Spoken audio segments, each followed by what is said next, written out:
Barbara. I'm Cheryl. And I'm Naima. We're three Black moms.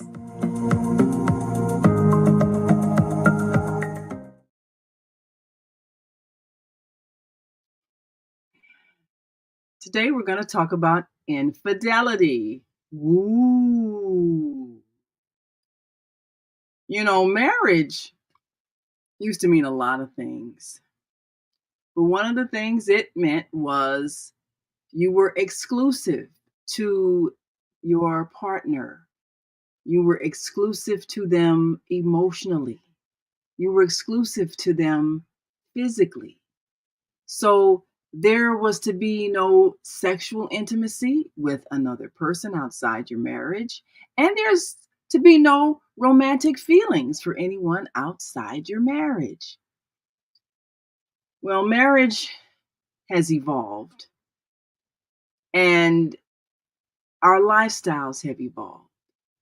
And there are a lot of people who are getting married later in life because they know that they're not ready to be exclusive to one person. But once that decision is made, it's expected that you are going to remain loyal. Now, in the past, we know that marriage actually meant a man owning a woman. And even the vows reflected that.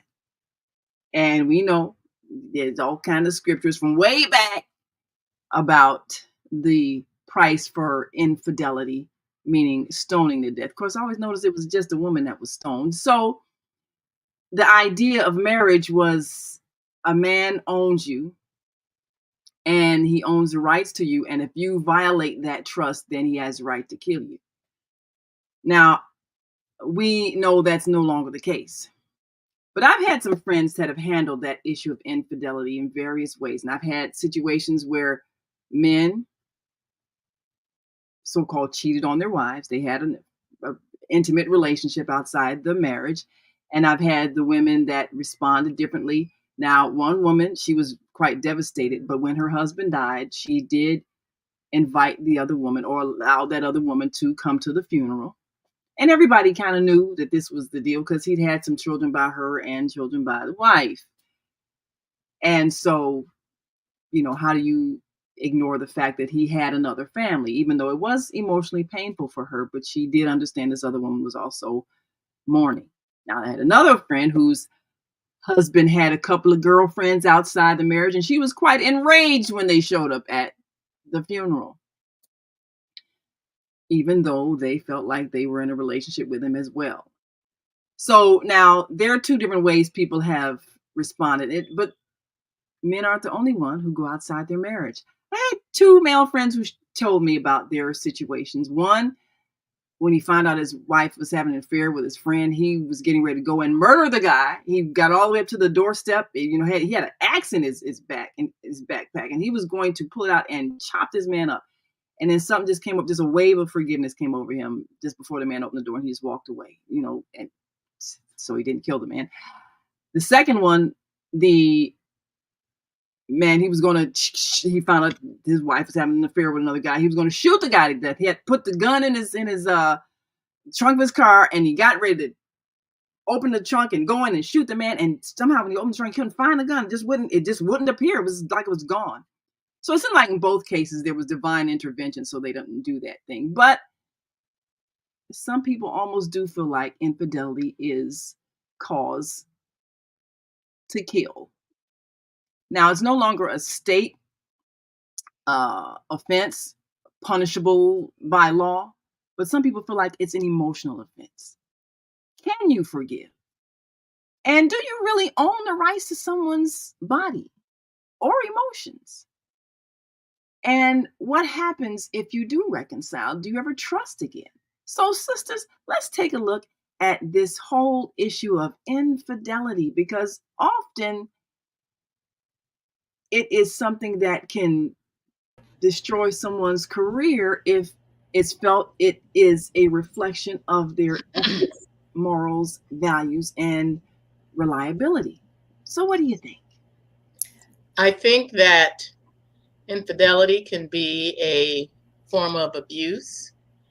and that a lot of times when there is infidelity, it doesn't happen out of a vacuum. The couple may have fallen apart. There may have been instances where the person was in a position to fall away from faithfulness. Gary Smalley calls it the tingles. When you are having problems in your marriage or your relationship and you are uh, finding the kind of comfort and attention from someone of the opposite sex that you are not receiving from your spouse. And he tells you to run away from that because that initial feeling of attraction is what's going to open the door.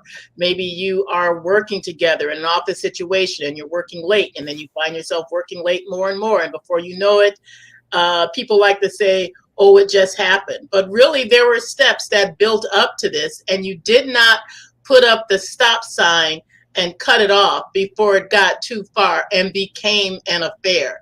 Some affairs, people are not doing these purposely and they are accidental, but you have opened a door to that situation. And it is such an intense sense of betrayal that it's even used as examples in the Bible when God talks about his people pro- uh, prostituting themselves with other false gods. And there are so many instances of it. But I'd also like to address the fact that it was also very wayward in how they dealt with adultery in the Bible. Whereas you said, Naima, they always want to stone the woman and then let the guy off. And that totally is the way that man works. Your sin is going to be punished, but we're going to forget about mine. And I would like at this point to recommend a woman who addresses these kind of issues by the name of Leslie Vernick. That's Bernick. She has a blog and a website, leslievernick.com, where she talks about the issues of infidelity, but also abuse and issues of forgiveness, whether or not you should forgive someone. And I know of another author, I think it's the name of his book is Leave Him, but he talks about restoring marriages by giving the spouse that has committed the crime of adultery or infidelity, or maybe it's even been abusive and alcoholism and drugs, any of those kind of things, to give this person a time of separation from the spouse and the family to get their act together, anywhere from 6 to 12 months. And if this person does not change their ways, and he's not advocating divorce, but he's saying you might need to divorce this person and let that person go, leave him. We happen to have a married couple in our couples group, this is years ago, that shared an instance of adultery in their relationship, and how everyone told the wife, you have every right to divorce him. You know, the Bible supports you. It says if someone commits adultery, that person should be cut off. And but the wife chose to forgive them, forgive her erring husband. And it was a long road toward forgiveness, counseling, making things right, and restoring not just their marriage, but their family. So it goes both ways. Is the erring spouse willing to change and mend his ways and not continue on in this manner?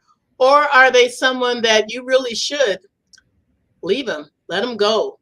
And in the case, if it's a woman, let her go because they're not being faithful to the commitment that they have made. Cheryl?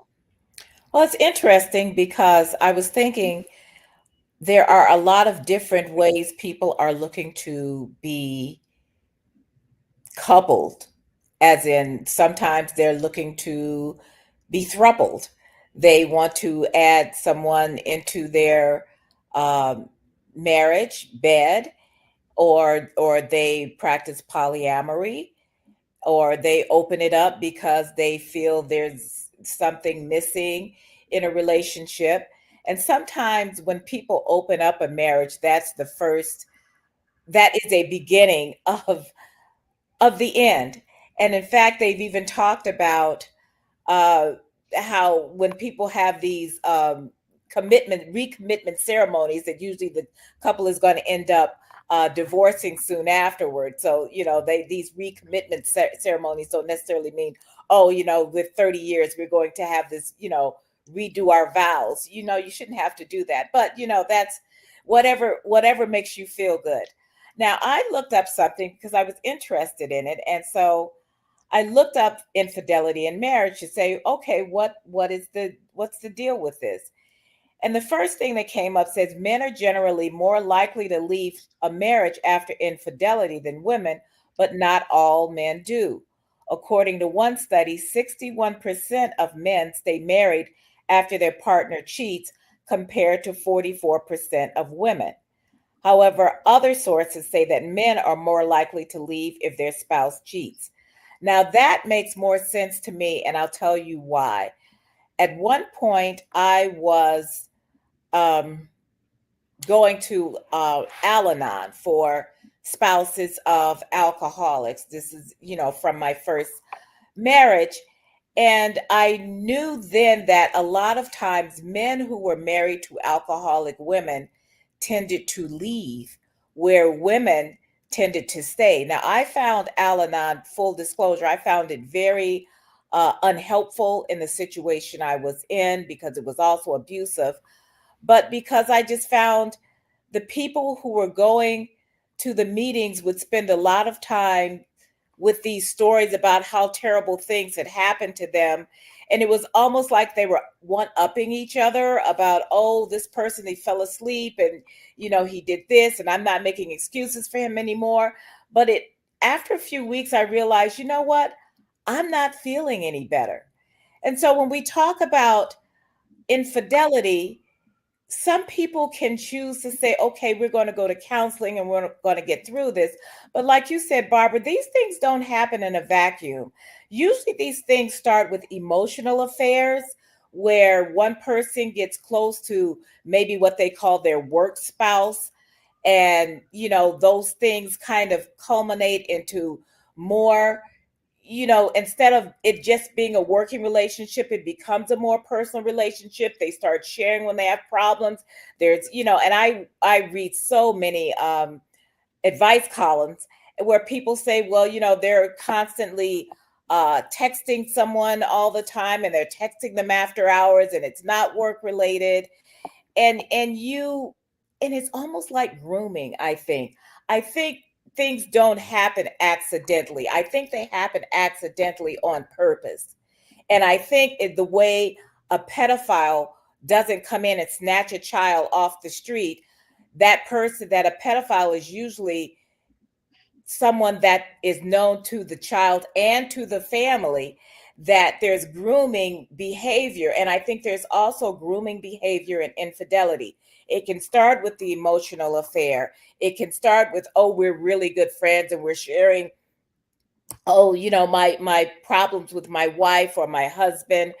And that person tends to become very invested in that, but they're invested to the point of they don't cheer for you. Your friends will always cheer for things to get better.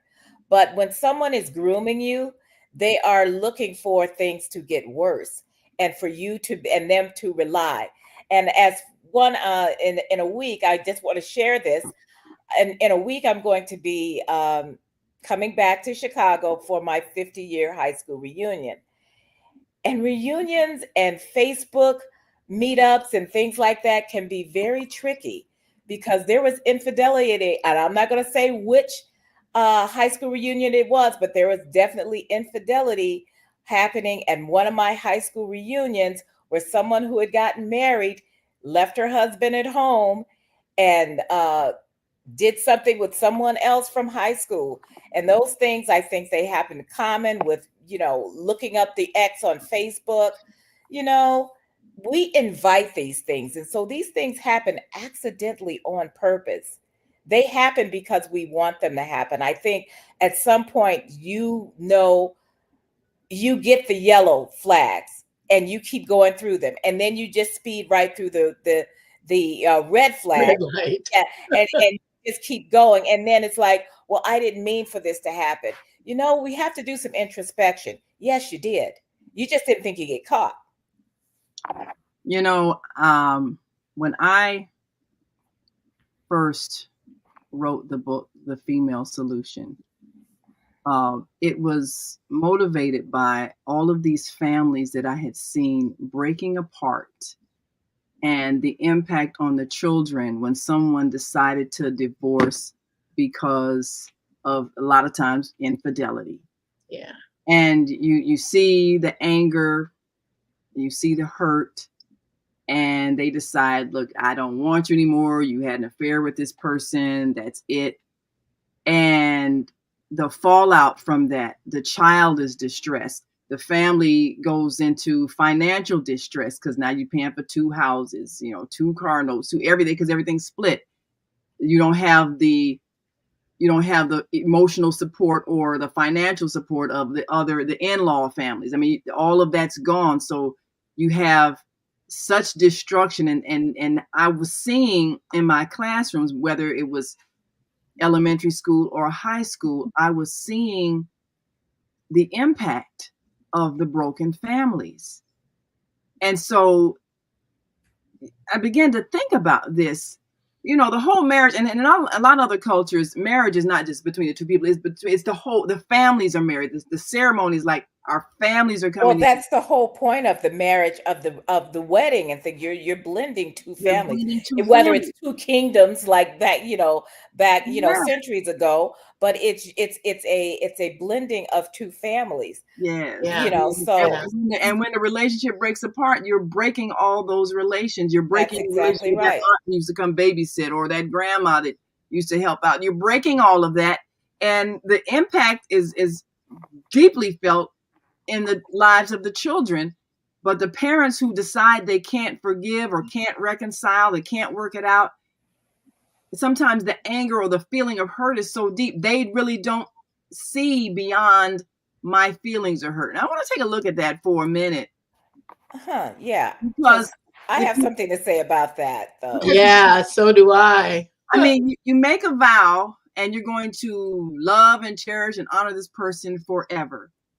But can you really own and control someone else's emotions? Now, there are cultures where people go to extremes to try to keep any kind of infidelity from happening. In Islam, which, I've been a part of a global Muslim community for the past several decades, and I've seen various extremes of keeping the sexes separate, where nobody sees you but your husband, and some places where you don't even go out the house, and unless you just absolutely have to. I mean, just the whole thing. Or you're walking separate places down the street, or you're in separate classrooms, or just everything separate, for the whole idea of, well, we're going to prevent infidelity. But what I've observed is that it doesn't prevent infidelity. No, it doesn't. People still find ways to get together with somebody that they really want, even if you're all covered, nobody sees you, and all that stuff.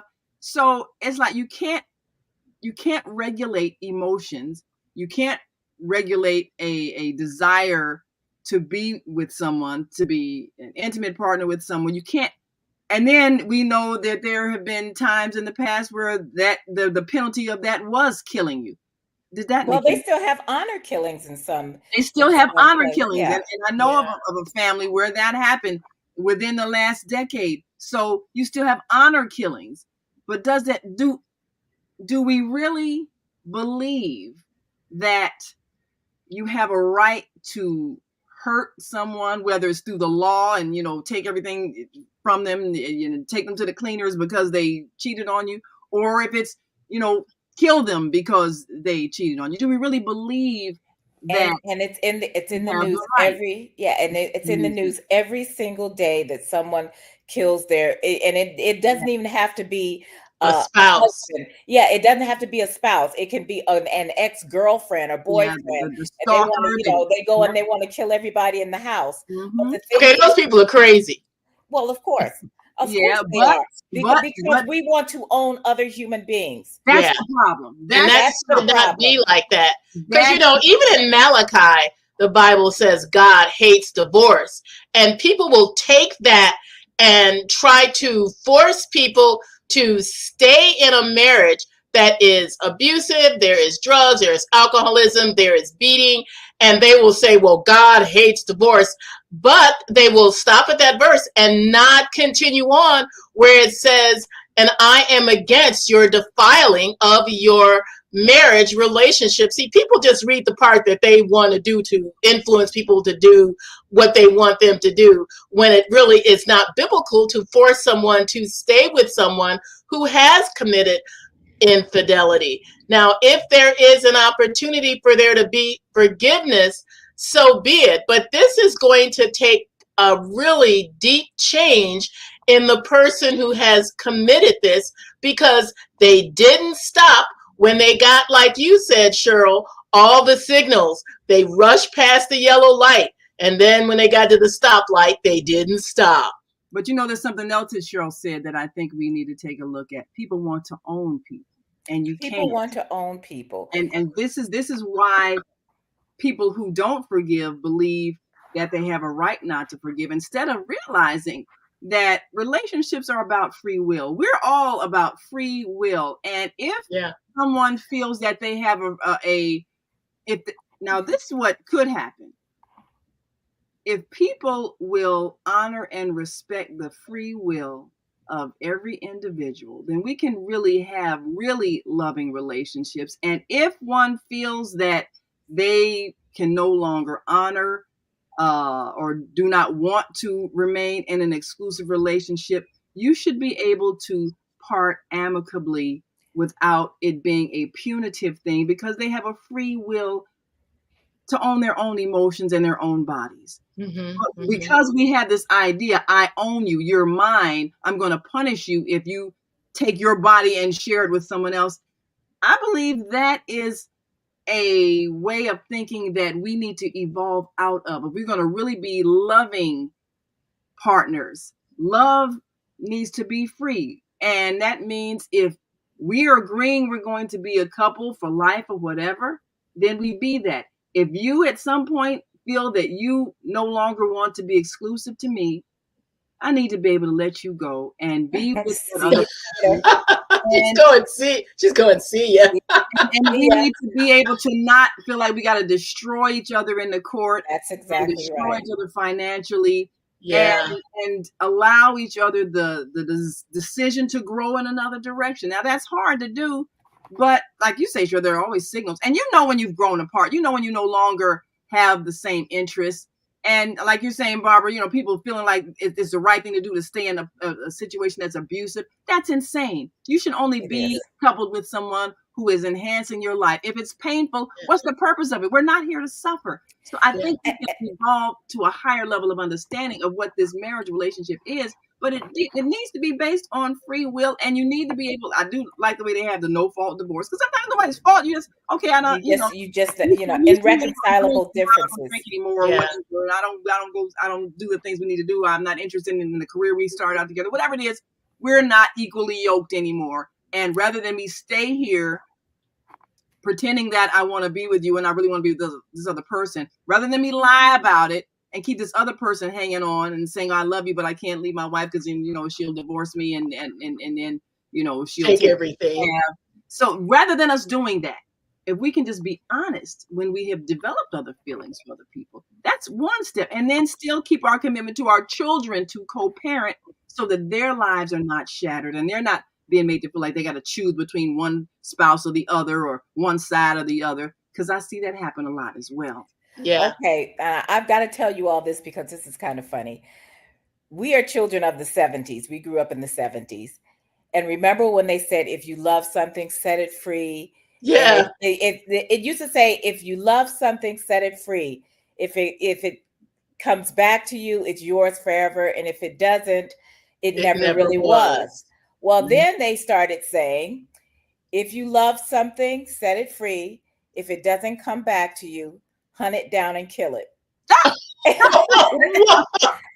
And that's the thing it's silly because it's funny, but it's not funny because people actually do. They hunt it down. They actually hunt it down and kill it because they think, how dare you leave me? And if I can't have you, nobody can. So we have to really remember that we don't own anyone. We only own us. So if this isn't working for you, I mean, I'll be sad. I'll help you pack. You only need one suitcase because I'm gonna burn all your clothes. You've seen too many of those movies. but seriously, uh, infidelity doesn't start by a drunken weekend or something. You have been grooming yourself for this. So we need to think about the signs and the signals that we're giving out when we get to that point before we say, oh, this just happened. No, it didn't. No, it didn't. And then it's up to you whether or not you choose to forgive. And forgiveness is for you. It's not for the other person. Right. And I think also, because there are situations where someone says, well, my wife and I, my husband and I, we were going through this difficult time. And like you said, you start confiding in that other person and they know that you're having problems. And so they're welcoming you, having them as that attention. Yeah. Next thing you know, they're being the sympathetic spouse that you wish your spouse was. Next thing you know, you're in a relationship with that person.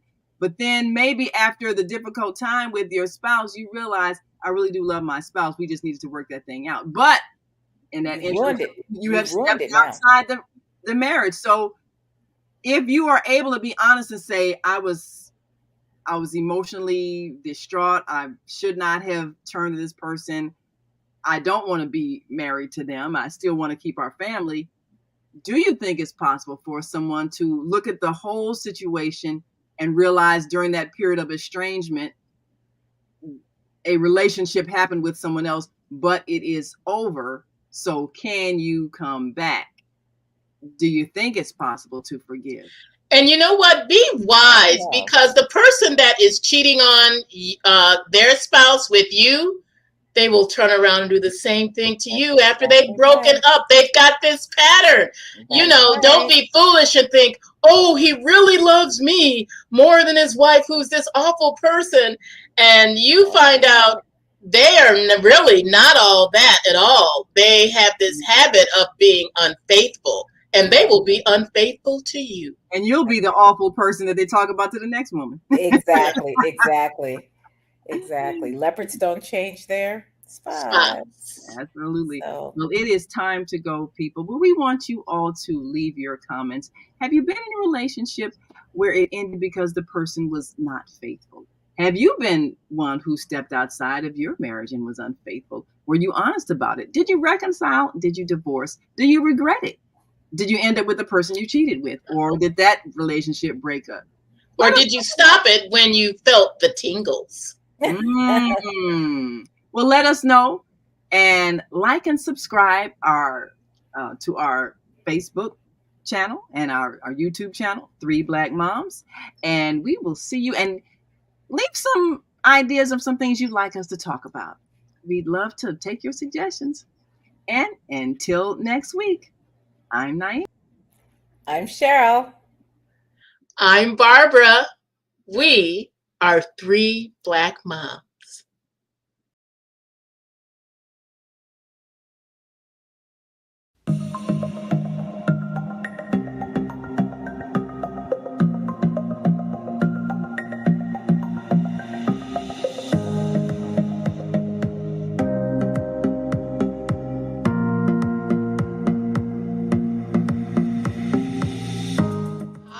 I'm Barbara. I'm Cheryl. And I'm Naima. We're 3 Black Moms.